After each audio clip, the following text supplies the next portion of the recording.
Node analysis with voltage sources. If a circuit contains a voltage source, when doing node analysis, the location of the voltage source in the circuit will tell you how to modify the node equations. If one uses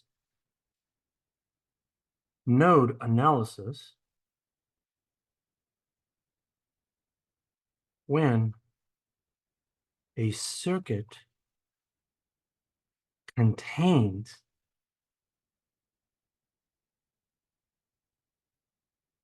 a voltage source,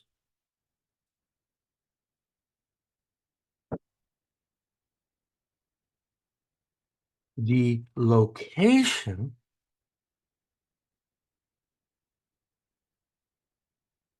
of the voltage source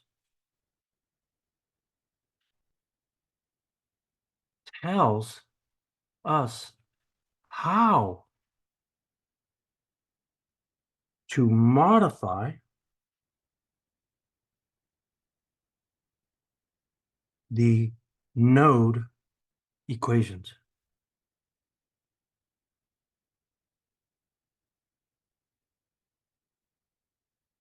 There are two possible situations.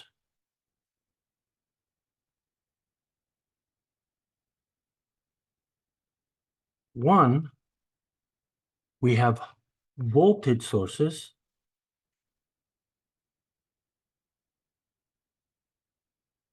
connected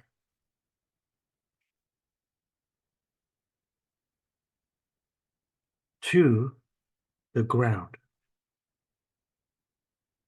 And the other possible location is that if you have a voltage source not connected to the ground. So I'm going to show you an example where we have exactly that. So in this example, we want to determine the node voltages.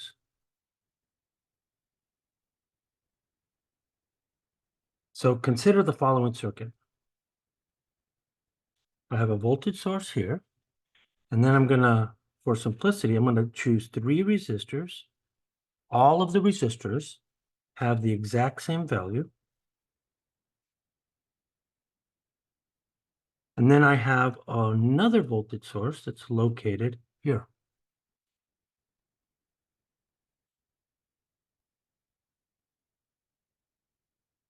So I'm going to define the ground right here, where this is a 10-volt source, and this guy is an 8-volt source. And each of these resistors are going to be 10 ohms.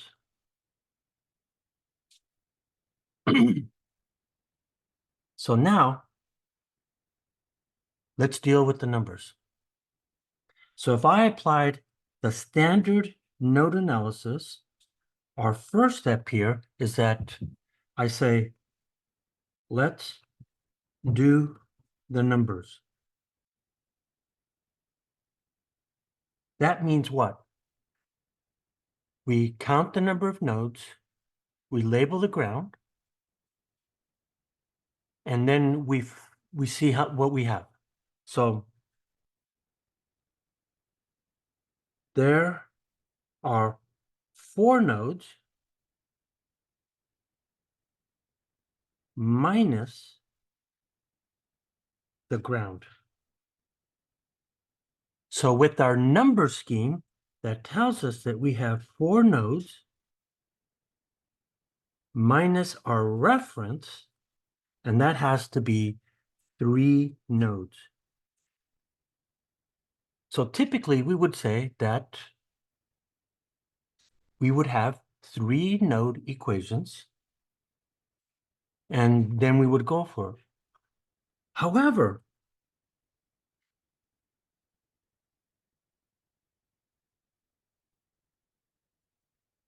there are 2 voltage sources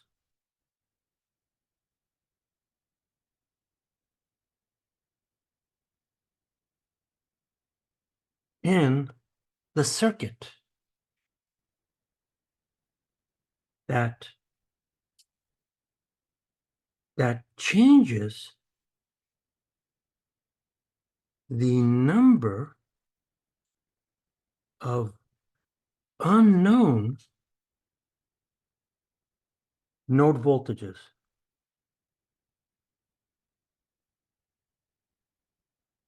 So let's look at that. So what I'm going to do here is I'm going to take this circuit and I'm going to bring it down with me. And let's label everything and go from there. So the first thing that we'll do is that if I do the counting, we clearly see that we have the ground down below. And that's the one node that we know for a fact that is 0 volts. Now I have 3 other nodes. I have this green node. I have this blue node. And I have this red node.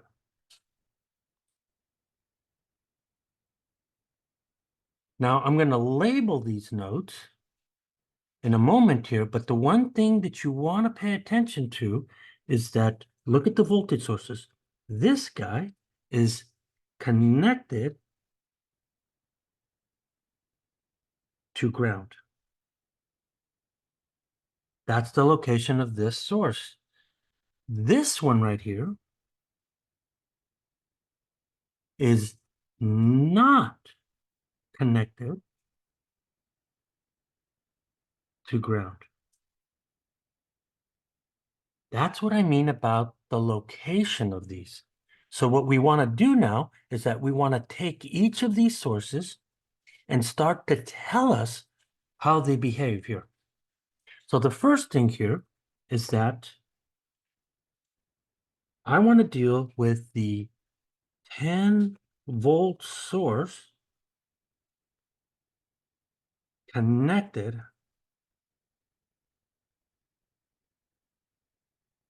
to the ground.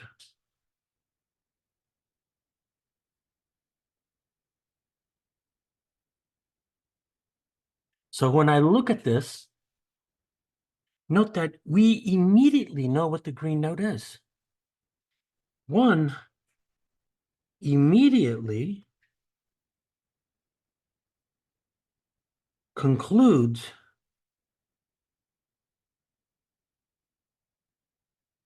the green node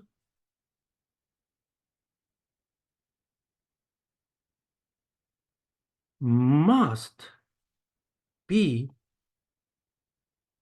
10 volts. That is, the 10-volt source decreased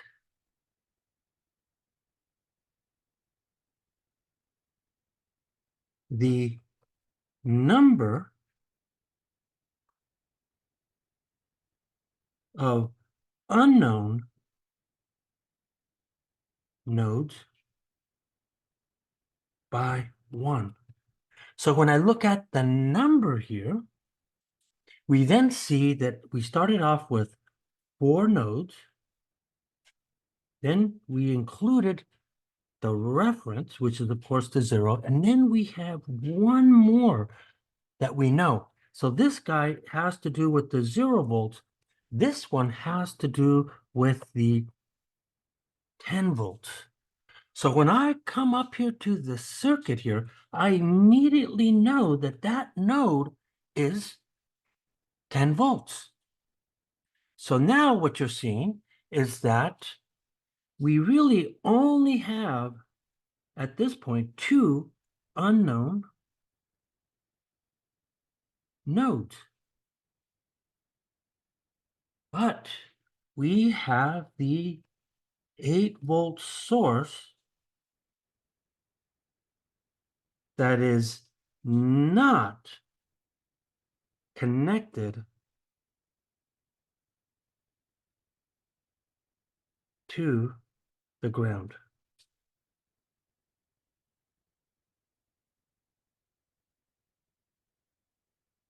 So what I'm going to do here is that I'm going to come up here and I'm going to copy this circuit right here and then just kind of modify it just a little bit by doing some minor erasing. So if I come here and I stick this guy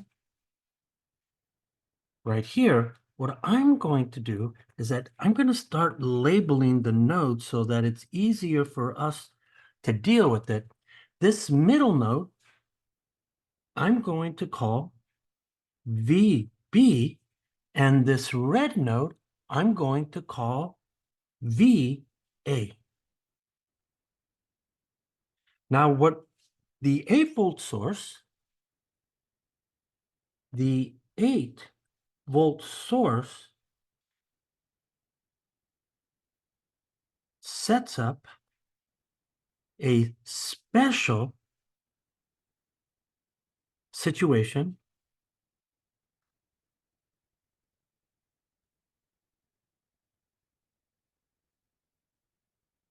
that requires care in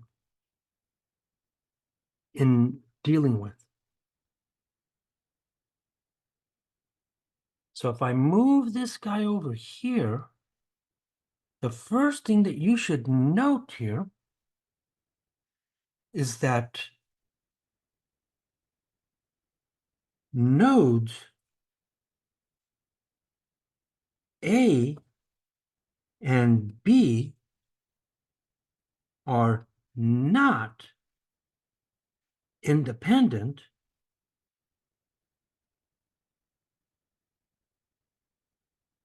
but dependent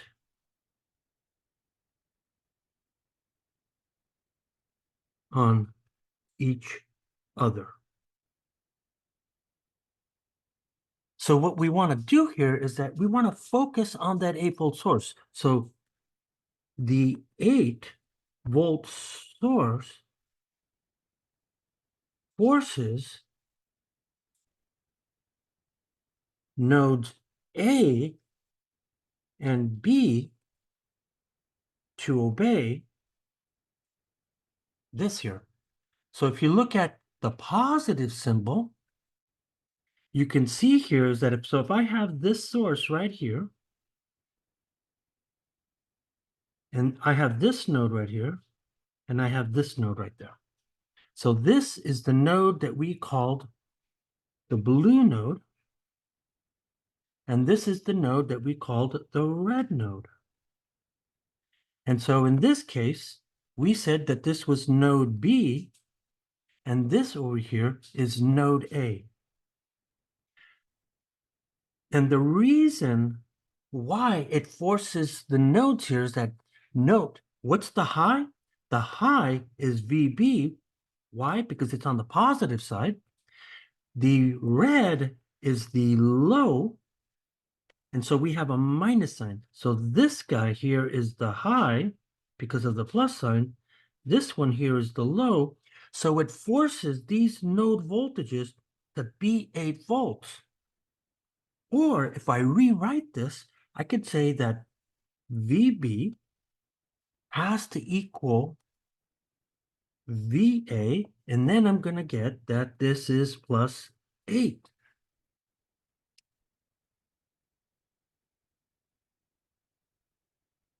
In other words, if I know A, I immediately know B. So these guys are not independent anymore here. So what happens here is that this voltage source sets up a very special situation. So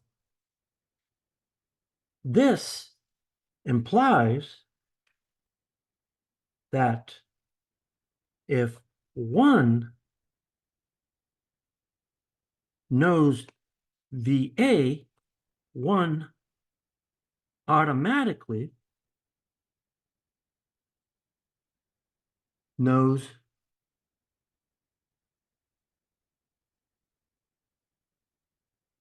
VB. So a voltage source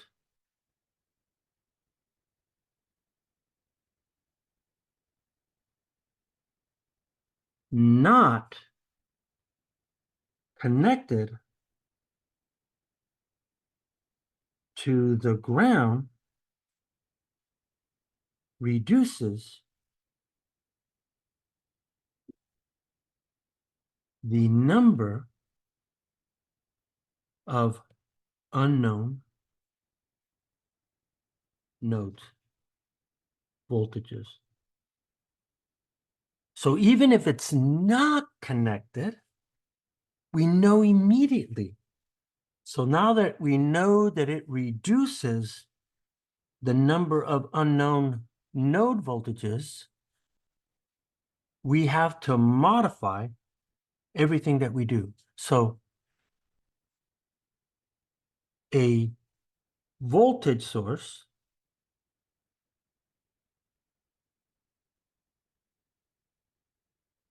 not connected to the ground forms a supernode.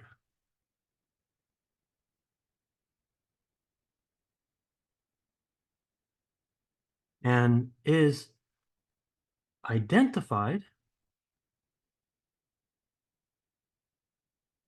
by drawing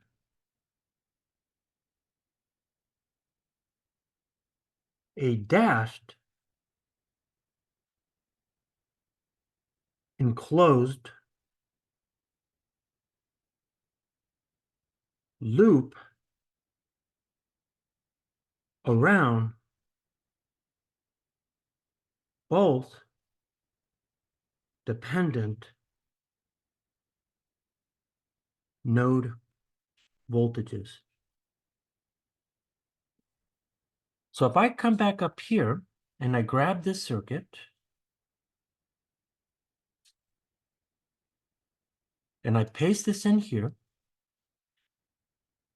so to show you that these guys are connected, what we do here is that we now draw a dash line that connects VA and VB together. This forms the supernode. And so now that we have this condition here, it tells us that the condition for the supernode then tells us that VB minus VA must equal 8 here. That is the condition of the supernode. So because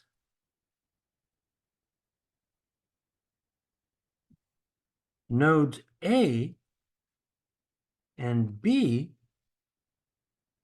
are not independent,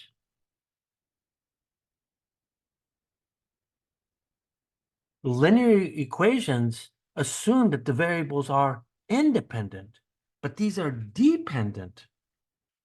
So one has to modify the node equations to account for the dependence. Once again, you can only write linear equations if the variables are independent. You cannot write linear equations if the variables are dependent. So then, let's go look at what we have here. So this is what happens if we apply node analysis when there's voltage sources in the circuit. So the first thing that we do is that we do the regular process. We choose a reference, label the nodes, and then we start doing the counting. But the counting is now different. So the number of node equations then has to equal the number of unknown nodes minus the number of voltage sources. So now when we go to step 2, we apply regular node analysis to each unknown node. So in this case, what I'm really saying here is that we apply this to the independent node voltages. So this is just the standard process. And a lot of the times you'll see me define these, that these are just regular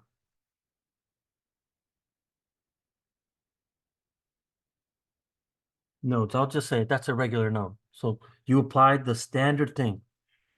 Now here's how we modify this now.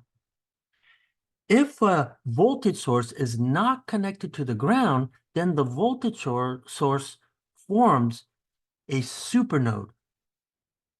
The two nodes that form a supernode must be written as a supernode equation plus a supernode condition. So here we go. So if I look at this, I have to modify these equations. So this is when we have dependent node voltages. And because they're dependent voltages, this is what we call the supernode equation that we have to deal with. That is a supernode. And if you look right here, how the two node voltages are connected to the voltage source, this is what we typically call the super condition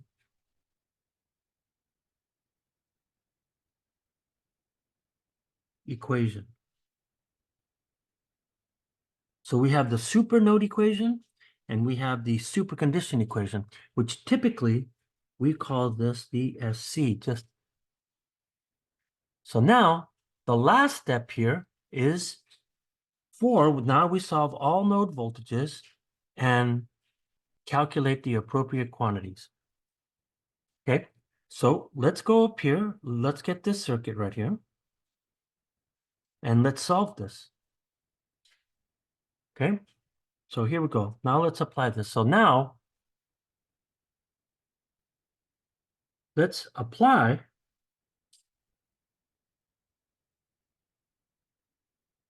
this process to our example. So if I look at the circuit, here's what we have. I have a supernode like this. So I'm going to move this away. So we know that we have a supernode because we could see that that's not connected to the ground. So then I'm going to go in and I'm going to do the first step. So our first step here is that let's do the numbers. Let's do the numbers. So if I look at the circuit, I start counting. We see here that we have four, we have 1, 2, 3, 4. So we have 4 nodes. We have 1 reference. Then we have 2 voltages. So then I have 2 voltage sources. So immediately you could see here that I got 4 minus 1 minus 2. That gives me 1 node.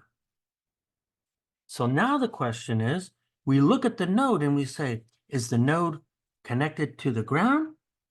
It forms a regular node, or is the voltage or is there a supernode? So we can see here that it has to be the supernode because we don't know that. So immediately what this tells me here is that this is not a node anymore. A regular node, we're going to call this a supernode, which has VA and VB. Now, I should have said this a little bit more careful here. When I'm looking at these sources right here, what we should be saying is here, what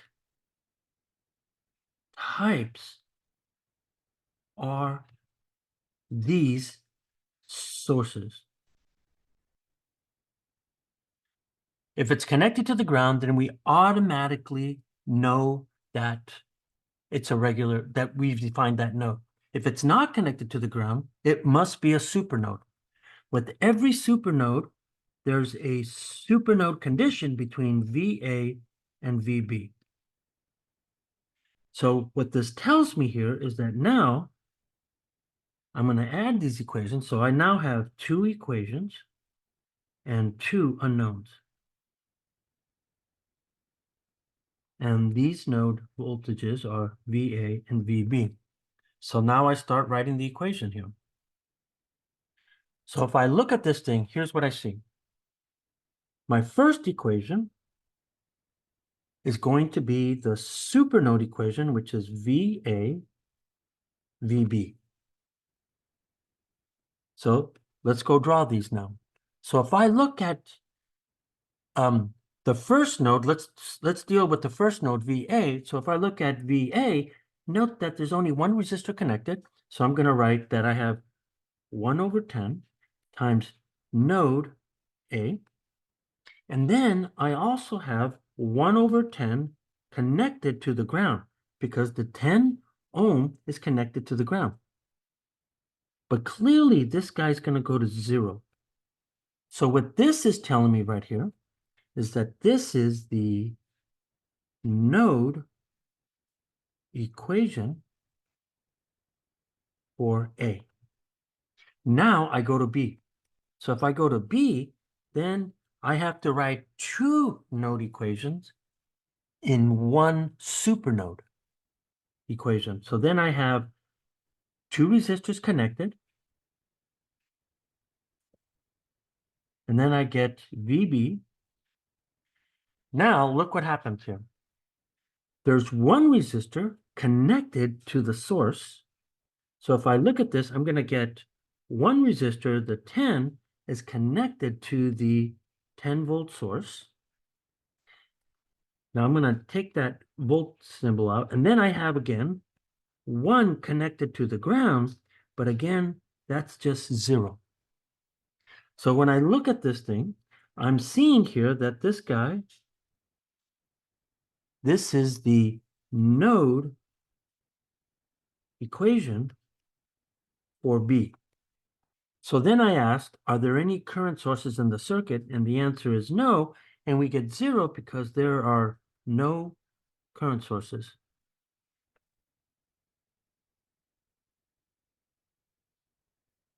So when you look at this, this is the supernode equation.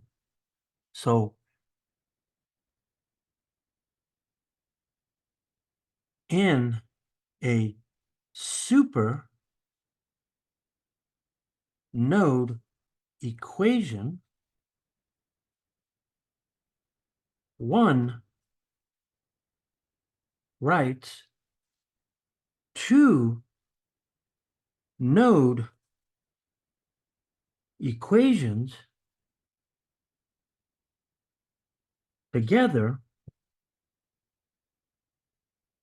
and that shows the dependence, right? This is one equation with two unknowns, right? I have equation 1, but I don't know what VA and I don't know what VB is. So this tells us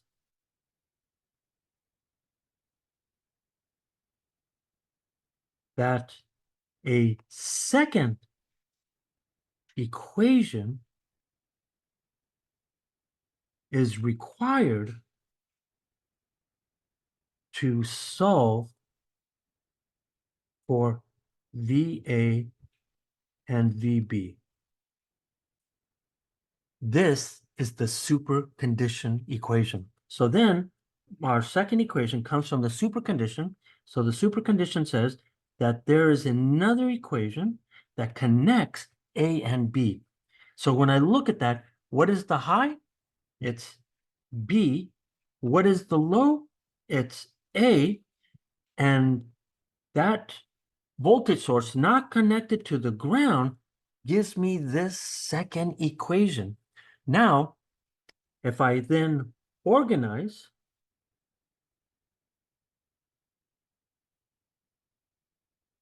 these equations into matrix form, here's what we get. We have equation 1. Let me go grab equation 1. You know what? I'm just going to leave it. I'll just write it. So equation 1 reads like this. I have 1 over 10. I got to go see this.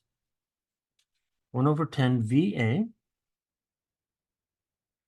And then I only have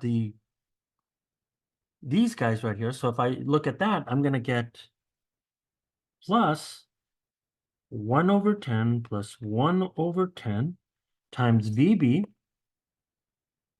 And then that constant term, I'm going to bring to the other side. So I'm going to get 1 over 10. And then I'm going to multiply this by 10. That's equation 1. Then equation 2 then becomes, what is it? Minus A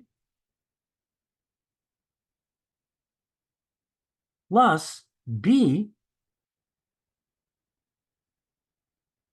So when I look at this, and I'm going to get minus, plus, and this guy's going to equal 8.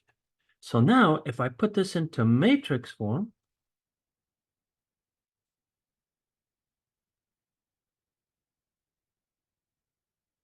it now reads that this reads 1 over 10 minus 1, 1 over 10 plus 1 over 10 plus 1. And again, this guy forms VA.